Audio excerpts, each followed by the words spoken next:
Dear friends, good morning, namaskar, adab, sat sri akal. You are welcome in part 24 of the series. Before we start, let us see what we have covered in part 23, where we have discussed about the legal provisions for the dispute resolution and penalties and its shortcomings made in the Farmers, Produce, Trade and Commerce Promotions and Facilitation Act 2020. Today we will discuss about the fear of depositors due to pending Finance Resolution and Deposit Insurance Bill 2017, which was introduced by Shri Arun Jaitley, then Finance Minister of India, in the Lok Sabha in 2017 August. And later on, the same was forwarded to the Joint Parliamentary Committee for further discussion on bail-in provisions.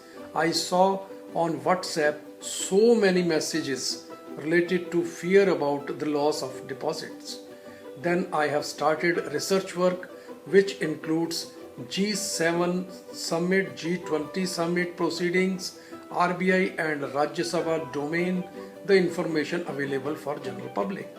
In 2008, recession in the financial market all over the world. However, India had very little impact on its economy due to less exposure to international financial market.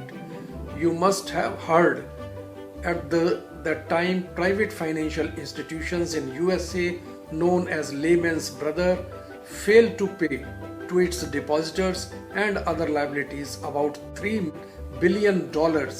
Then US government had to pay the same, which resulted in opposition that why this amount is paid from the taxpayers' money. Accordingly, G7 summit made a proposal related to financial resolution, and in 2011 at Cannes in France, it is adopted during G20 summit, and in the light of this, bill was introduced.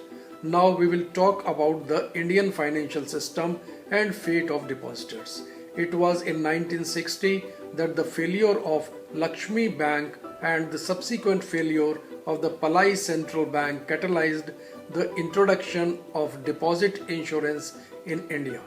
The Deposit Insurance Corporation commenced functioning on January 1st, 1962.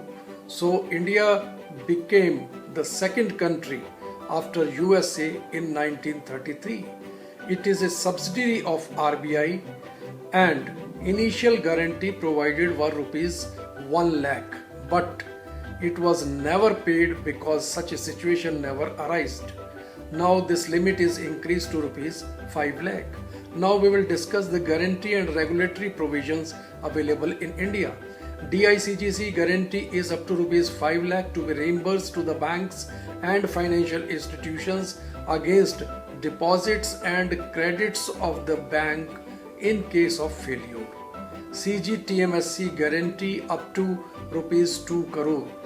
All other regulatory mechanism already in place such as Banking Regulation Act 1949, Reserve Bank of India Act 1934, Insurance Act 1938, Life Insurance Corporation Act 1956, General Insurance Business Nationalization Act 1972, Deposit Insurance and Credit Guarantee Corporation Act 1961. Above all, PSB अर्थात Public Sector Banks are having a sovereign guarantee from the Government of India. Now you can ask why this bill?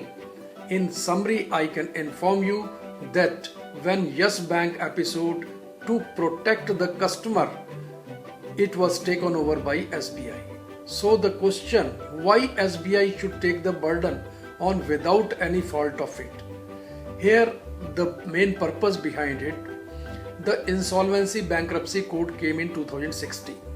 So at that time financial companies or financial institutions were out of this area. Then this bill came as a Financial Resolution and Deposit Insurance Bill 2017.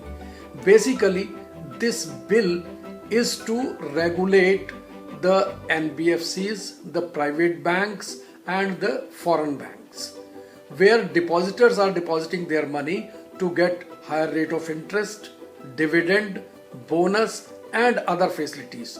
So in case of the failure, why Government of India should take their responsibility to pay back? The question arises here. Then you can ask why these nationalized banks are not exempted from it. Exclusion of nationalized bank, if provided in the act, then it is a discriminatory act, and it also hampers our FDI system and our business of foreign bank system that government does not want. However, this is correct that nationalized bank depositors are 100% protected. There is no question of the failure of these banks. As far as the private banks, NBFCs and foreign banks are concerned, they are earning profit at the time of good times, but when they fail, they have to bear that burn also. So by looking after that, this act came. I will discuss the provisions of this bill in subsequent parts. In part 25, we will appear with new latest issues. I am also eagerly waiting for your comments, suggestions, questions to be taken up in the next part if given on Yudhishthir's Gyan Ganga. Thank you for watching. Please subscribe it free by using your email ID and push bell icon to get notifications immediately after release of next video that will come by next Friday अर्थात शुक्रवार. Stay home, stay safe. Thank you, Shukriya, bye.